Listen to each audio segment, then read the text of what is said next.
ទាំងអស់គ្នាខ្ញុំសប្បាយចិត្តមែនទែនដែលយើងអាចជួបគ្នាម្ដងទៀតSteven ប្រាប់ហើយបន្តចាខ្ញុំឈ្មោះ Kaylee ហើយខ្ញុំជាបេសកជនស្រុកខ្មែរអញ្ចឹងHe wants me to translate. Okay, so I just want to say how happy I am to be able to meet with all of you again, some new people that I haven't seen yet, but I look forward to hopefully meeting with all of you like before I go back. Or I didn't say all that, but I don't know how to say all that, but but I just said, my name's Kaylee, as Steven said, and I'm a missionary in Cambodia. So, about a year ago, I finally said yes to God calling me to Cambodia. He actually told me to go in 2018, but I didn't listen to him. If you want to hear more about that, come to me afterwards. Or July the 10th, after service, we're going to have a Q&A. So, please come back. So I guess where I can start is for anyone who is like me, whenever I first heard about Cambodia, I was like, where the heck is that? To be honest, I thought it was in Africa. I don't know why, but that was just where my mind went. But it's actually this purple one, if you can't read it very clearly. So it's bordered by Thailand, Vietnam, and Laos. And then here's a more zoomed in version of the country itself. For me, the majority of the time I was located in Battambang, which is this green one up there. And God called me there to do a 6-month discipleship school where the goal is just to kind of know God more, know about His nature and His character, and then kind of seeing who we are in reflection to that, and then that will be the foundation that gives us the confidence to walk out the purpose that He's given to our lives individually. So before I went, I told everybody, I'm just going to go hang out in Cambodia for 6 months, and then I'll come back and just see what He tells me to do after that. But that turned into a year. So that didn't happen in the way that I expected it to, but what really does whenever you say yes to whatever God's calling you to do. So this is in the city, the main market in Battambang. So whenever I first arrived there, kind of before, even on the plane, I believe God started whispering to me and was like, I know you think you're going here for 6 months, but I've got a lot more for you than that. But back then I was like, I wasn't sure, and I surely didn't have the confidence to walk out in that. So I was just like, we'll just see where the 6 months thing goes, and then we'll see. So I went to the discipleship training school. This was our first night in our school. We had 10 students, so they're not all up here. But if you'll see, can you see which one is me? So there were 10 students, and 7 of them were Khmer. So the country itself is Cambodia, but the nationality and the language is Khmer. So there were 7 Khmer students and 3 internationals, and the other 2 internationals were a married couple. So of course they get their own place to live, but I was the only one who was living with everybody all the time. So, and 3 of them at this point in time knew very little English. Like, hi, how are you? What's your favorite color? When's your birthday? And stuff like that. So, but whenever I got there, I just felt like God was telling me, just go to this was on the roof of our building. We had a kitchen and stuff up there. God was just telling me, go up there. It doesn't matter if you know what they're saying. You just need to be with them. Just spend time with them. Just be there and be okay with not understanding. And so I was like, cool, because that's right in my comfort zone. So I'll go sit at a table with people I don't know and I don't speak their language. It'll be good. But it actually was. We made food together and we played games, and they spoke a lot of Khmer, and they were like, Kaylee, do you understand? I'm like, nope, but I'm just happy to be spending time with you guys. So it was really cool because now I'm actually like super close with a lot of them. Some of them went back to their hometowns, but for the ones who stuck around, we're still really close. And but we'll get more to that later.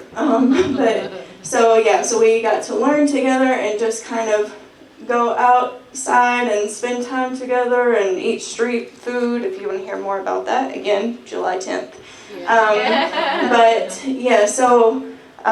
It was really cool because like we would teach each other little, like they would teach me Khmer words and I would teach them English words and stuff, but we always had Google Translate in our back pocket.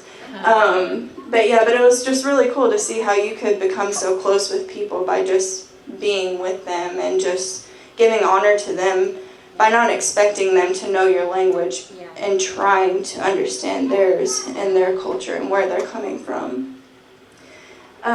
So there was just this growing desire for me to understand not only their language but where they were coming from. And that really took off, and I saw God moving in it more whenever we were actually going out into the villages and out into different churches and serving with different youth groups and in the slum areas and stuff like that. And God just really softened my heart, especially in these harder places where I had where I was at the training school, there was a lot of foreigners who come in to study, and then, so there's a lot of English, there's no pressure to really know Khmer, but then whenever I got out in it, that was where God really nourished my confidence in Him and what He can and wants to do through me. So it was scary and nothing I would have chosen for myself. But whenever I did it, it was like the most amazing thing because there was nothing else I could do but rely on what God was going to do through me in these new places that I stepped into. And so, my desire is to just be in it and observe and be okay with not asking questions. Well, why do you do this? Why do you do this? But just seeing the way that God created Cambodia and the way that He is weaving His culture into the Khmer culture, and just the oneness that you have with these people without having to, just obviously talk, because I couldn't do it at this time. By the end of my DTS, whenever I graduated, whenever people would share, kind of like what I shared with you guys, I could do the big picture. Whenever they would say it in Khmer, I could be like, oh, well, they're just saying this, that they're a missionary, da-da-da-da-da. But again, that was after being there for 6 months. And this was a completely new language. You guys can see what it looks like in one of the later slides, but I really believe that it was God anointing the time that I was listening without even trying. Yeah. The time that I was hearing it without listening. Yeah. And so then at this point I knew that God was calling me deeper, so I had to make a phone call to my parents and be like, hey, guess what? Not going to be home for Christmas. So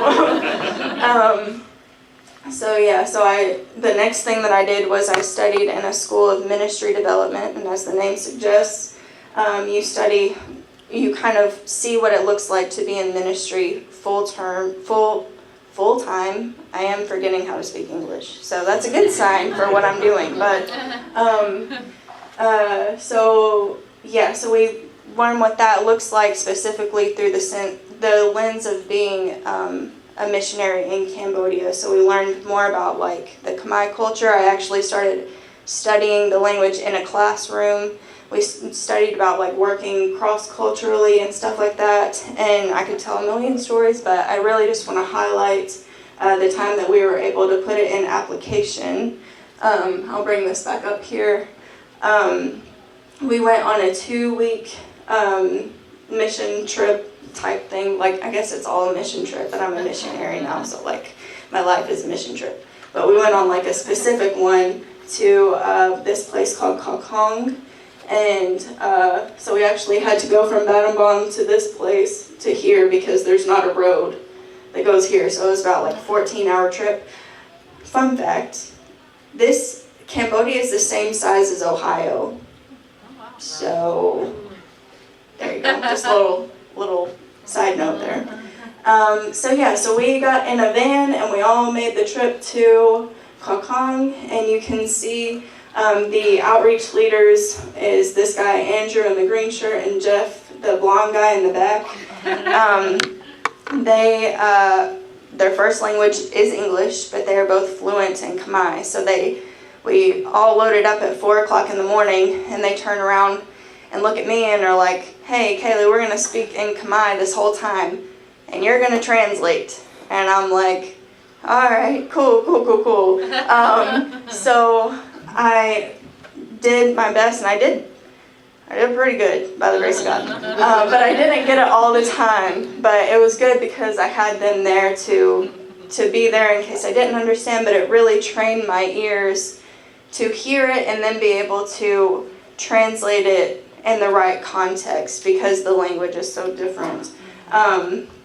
So that was really cool, just God giving me that opportunity to grow in it as we went out and did evangelism with them, and we were just neck deep in the culture, and the only reason, or maybe even we were way deep in the culture, and the only reason I could swim was because the Lord was teaching me. Let me just tell you, because it was a lot. But we went to different villages, and like this is a classroom in one of the villages where they offer English classes, and so we were able to paint the walls and refinish the tables and stuff and just kind of bring some life there and stuff like that. And we took a 20-minute boat ride out to an island and did some ministry at one of the churches that they kind of walk with. They're a church.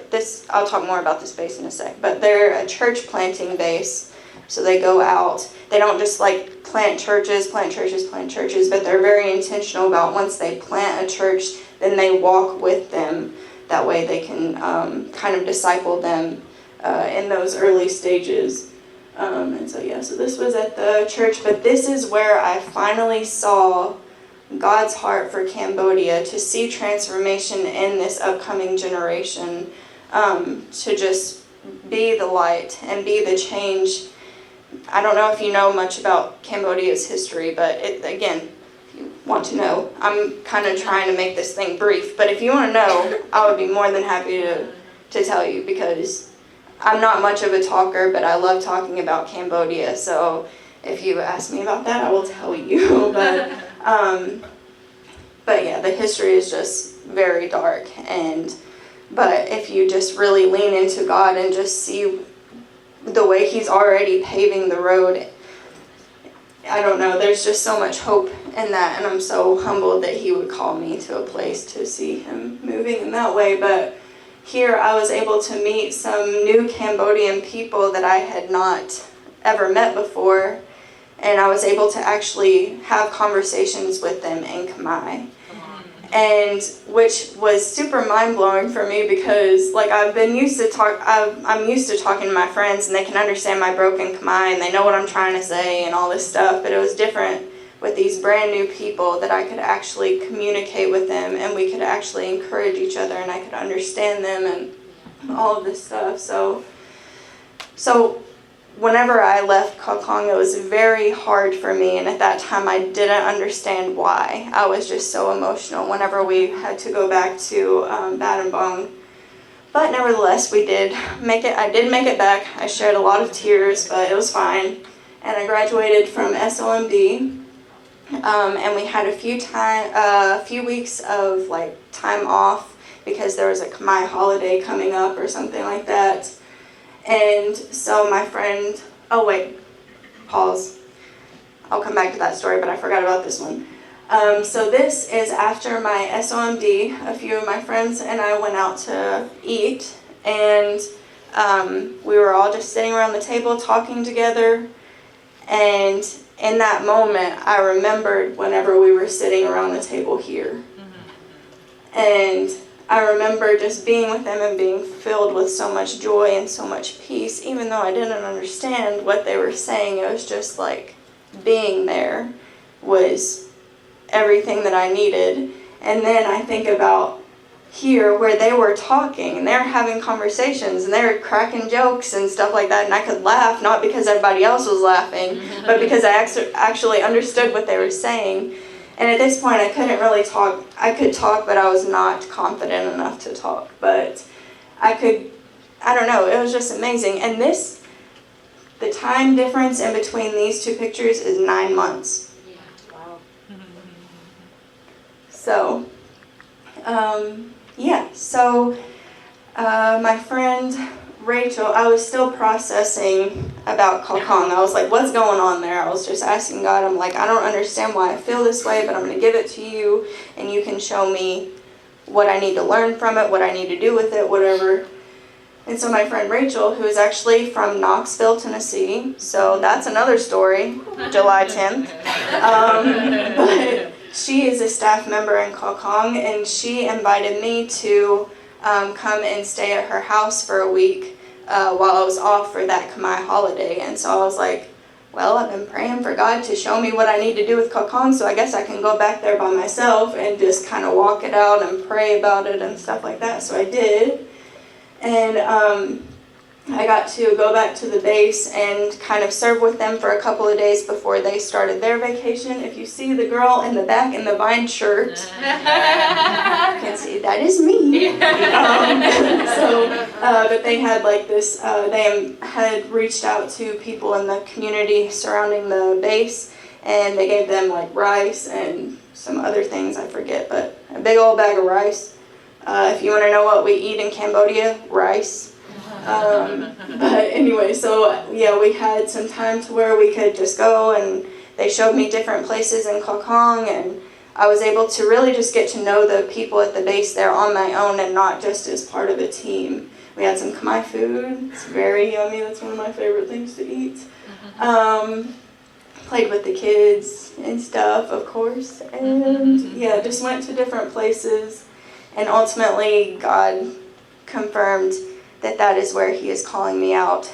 And I got a word whenever I was processing all of this that it was like a lot more than this, but He just said He wants to call me out to places that are uncomfortable. He wants me to bring comfort to the places that are uncomfortable. And He's calling me out deeper. And I believe 100%, 110% that is where He is calling me. And so whenever I go back, I will be joining these amazing people. And I don't think you can tell, but 2 of them are internationals, but the rest of them are Khmer, which has been everything I've been praying for. I'm like, Jesus, just send me to the village. Just send me to the Khmer people. Just make it where I have to speak Khmer all the time, where I have to see the culture all the time, where I have to just lean on You to understand, because it is so dangerous whenever I lean on my own understanding. And I ain't doing that anymore, because that's a big old waste of time. So. But first, so I went on that, and then I came back, and I started a 3-month intensive language school, where all it was just studying Khmer all day, every day. So we only spoke Khmer in this room. It says it, so this is the language. So that's cool. But so you can see on the bottom, if you speak, for every English word you pay 500 real, which is 12.5 cents. So the only time I did it was an instinct. I said, be careful. And they don't count O because I think that's universal. But so I did have to pay 25 cents to compensate for that. But we learned the alphabet. They do have the longest alphabet. If you want to know more about that, I don't know if you do, but that's there too. We learned started learning how to type and stuff and read and everything. But for me, it's just so amazing that, I believe that even if I didn't study this, I believe God would have given me everything that I needed in order to communicate with these people, in order to worship Him in this language, in order to pray to Him in this language, to receive words of knowledge or whatever for people, or just words of encouragement for people in another language, and to be able to hear their story without them having to carefully articulate their words for a translator, but I can hear their heart and I can respond with God's heart in their language.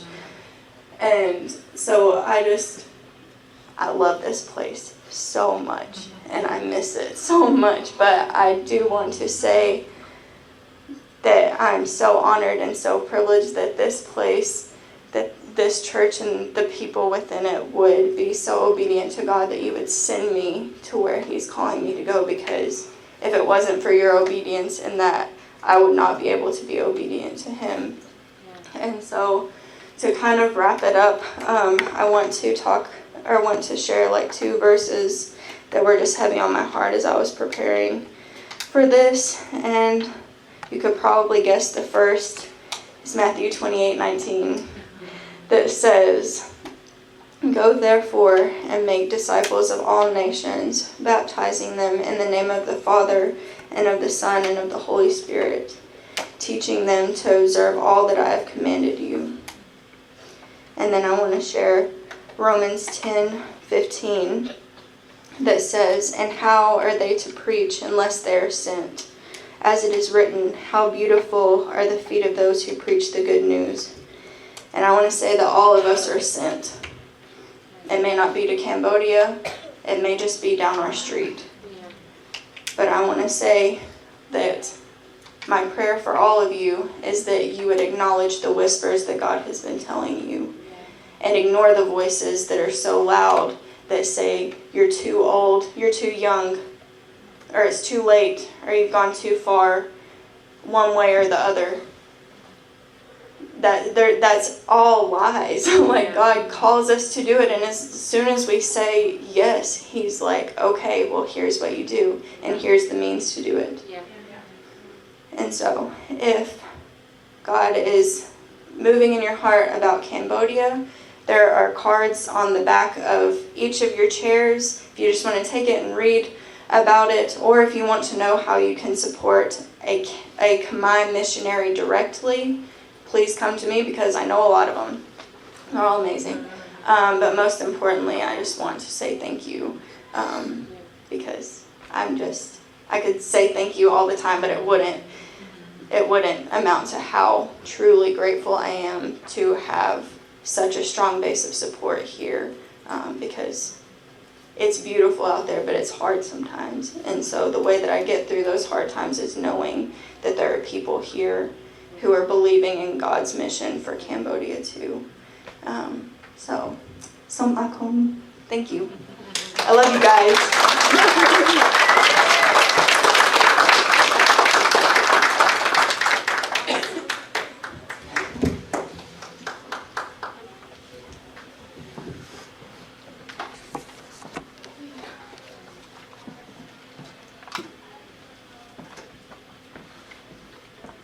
Yes, as she mentioned, on July 10th, we are going to have a special Q&A after service where you can get to know her a little bit better, and how specifically you can support her, how you can pray for her, and just kind of pick her brain a little bit more. And so, but we wanted to take some time during service today for her to be able to just, one, for you to get to know what she's doing and the work that she's been called to. And she's a complete example of everything we've been talking about the last 4 weeks.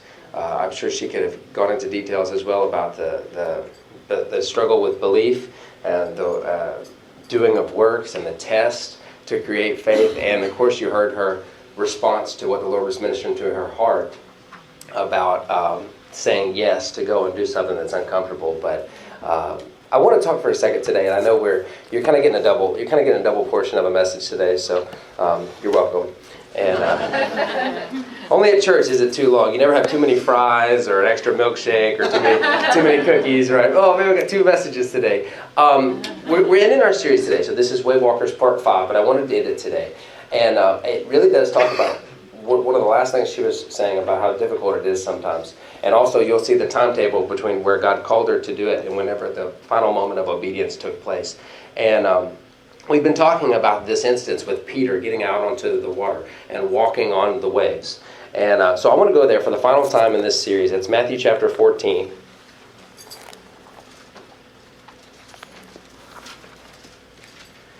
And in Matthew chapter 14, we've just been drilling this story in our head. But there's one particular verse that I want to look at today. So it says, Immediately, verse 22, 14:22. Immediately he made the disciples get into the boat and go before him to the other side while he dismissed the crowds. And after he had dismissed the crowds, he went up to the mountain by himself to pray. When evening came, he was there alone, but the boat by this time was a long way from the land, beaten by the waves, for the wind was against them.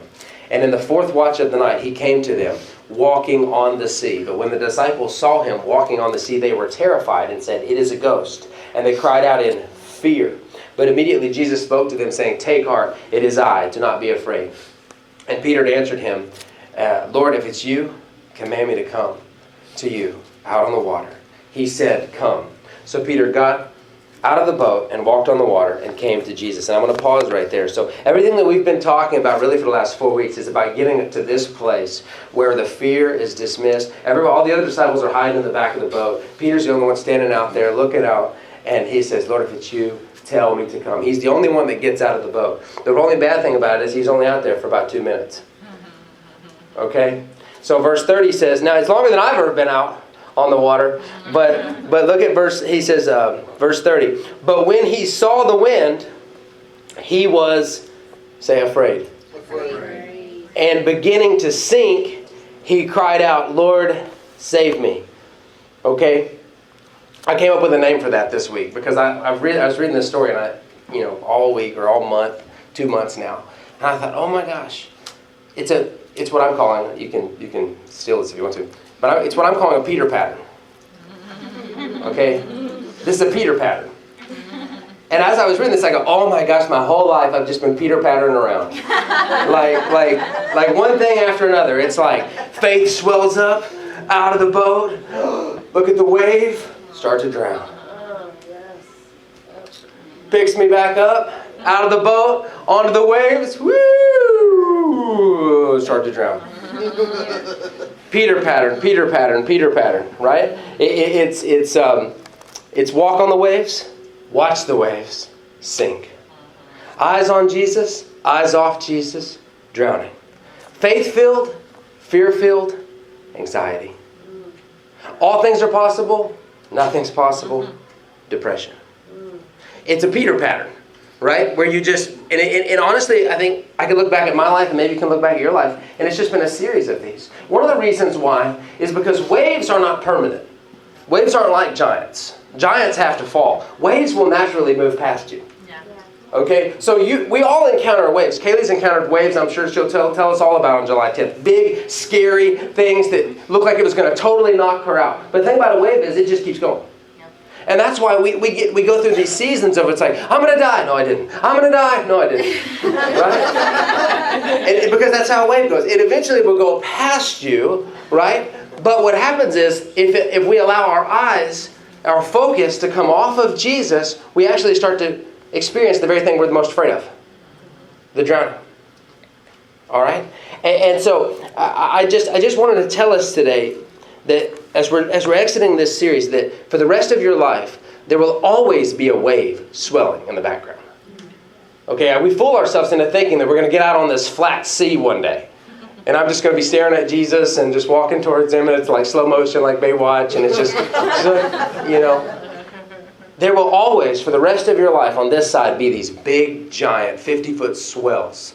Okay? That's what it looks like on this side. Period. Whether it's your finances, or it's something going on with your work, or it's your lack of having good work, or having work at all, or if it's your lack of having money, or if it's lack of having peace in your family, or if it's marital issues, or if it's children issues. There's different levels of children issues. There's like baby issues, toddler issues, kid issues, teenager issues, grown adult issues. There's always going to be something that could potentially rob your focus on Jesus. But at some point, we have to get to a place of faith where we know I'm called to walk on the waves, not watch the waves. My job isn't to study them. I'm convinced that the greatest attack of the enemy in our lives is to convince us to become oceanographers. Okay? That all stress, all worry, all fear, all anxiety, all depression come from staring at waves and studying them. That is the place where it exists. is you're sitting there and you're looking and you're going, oh my gosh, what am I going to do about this big, scary, messy problem that's going to be gone and forgotten in about 2 minutes? But just the fixation on it in that time is how all of my joy gets robbed, all of my peace gets robbed, all of my faith gets robbed. And some of you guys have some scary, messy waves.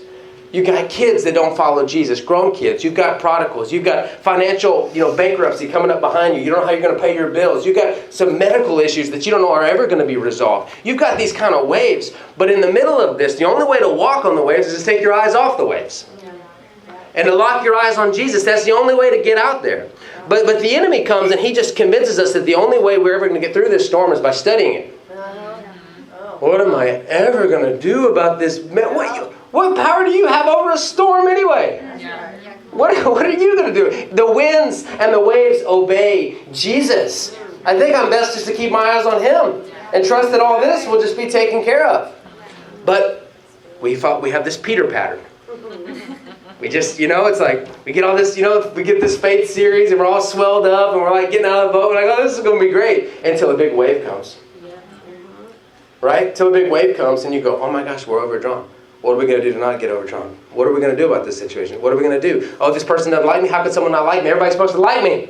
What can I do to make them like me? What did I do to make it to where they don't like me? I got to do something about the wave. Ooh, Jesus saved me. I'm drowning. And it's real. It's real. But the only thing, he reaches out and he picks up and he goes, oh, ye of little faith. You think I didn't know about that wave? While your eyes are on me, my eyes are always on the waves. It's not our responsibility to study all this stuff, to study how to figure all these things out. Jesus says, I'm trying to create wave walkers, not wave watchers. You just focus on me, and I'll keep my eyes on the storm. It's kind of like teaching a kid how to walk. And I've been blessed to do this a few times now. And if you've had the blessing of trying to teach a child how to walk, really, I'm convinced there's really only one secret to it. And what is it? Keep your eyes on me. That's it. That's the whole process. Because when they start to get that balance about them, and they're like, whoa, whoa, whoa. And they start looking around and boom, round their butt, right? But if you can trick them into just staring at you, they'll just kind of start blindly. And they don't even realize it. And it's cute because they'll take about 3 or 4 steps and then they'll kind of fall into their own little Peter pattern because they'll start to realize that they're walking and they're like, whoa. And they'll fall back down again. And the Lord is trying to do the same thing with us. He's like, hey, just eyes right here. Just eyes right here. Just don't, I know. Don't you even worry about that. Just eyes right here. Just walk. Just walk. And we're like, okay. But what about that? Well, come on. You little faith. I've got that covered.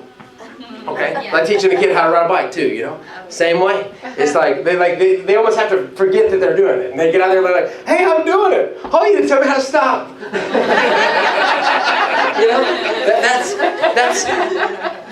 That's what He's asked of us. All He's asked of us is eyes on me, walk. Eyes on me, walk. You don't need to figure out this. You don't need to figure out that. I've got that, right? I'm walking on it. I've got that, right? Come to me. Right? And so it's difficult though, because the waves are massive.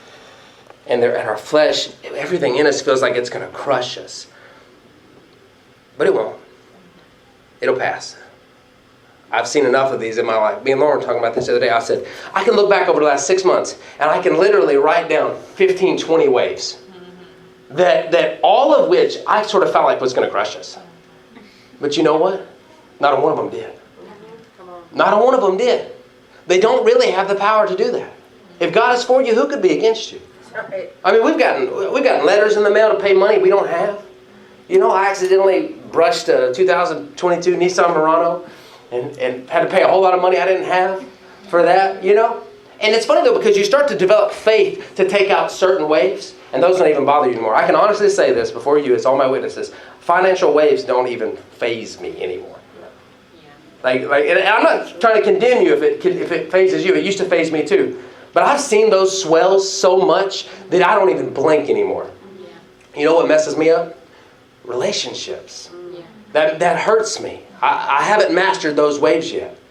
But as you master one kind of wave, those just go right past you. Like, Lauren's like, we don't have any money. And I'm like, I see it in my peripherals. You never stop seeing it in your peripherals. But I'm like, that's not worth me taking my focus off of Jesus for.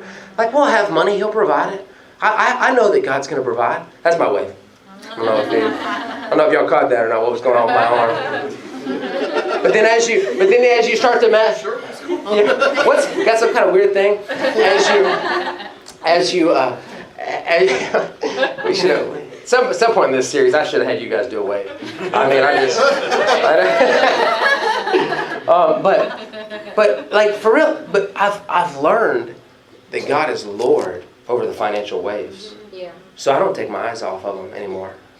But there's other waves, that will happen. Things that happen with your family, things that happen with relationships, things that happen in this church. Things people say, things people do. And it swells up. And I'm honest with you, sometimes I go, I got to look at it for a second. I got to figure it out. I got to know why is that happening? Why is that going on like that? Is it going to crush us? Is it going to kill us? What are we going to do about it? And I tell Lauren about it too. I'm like, what are we going to do about this horrible situation?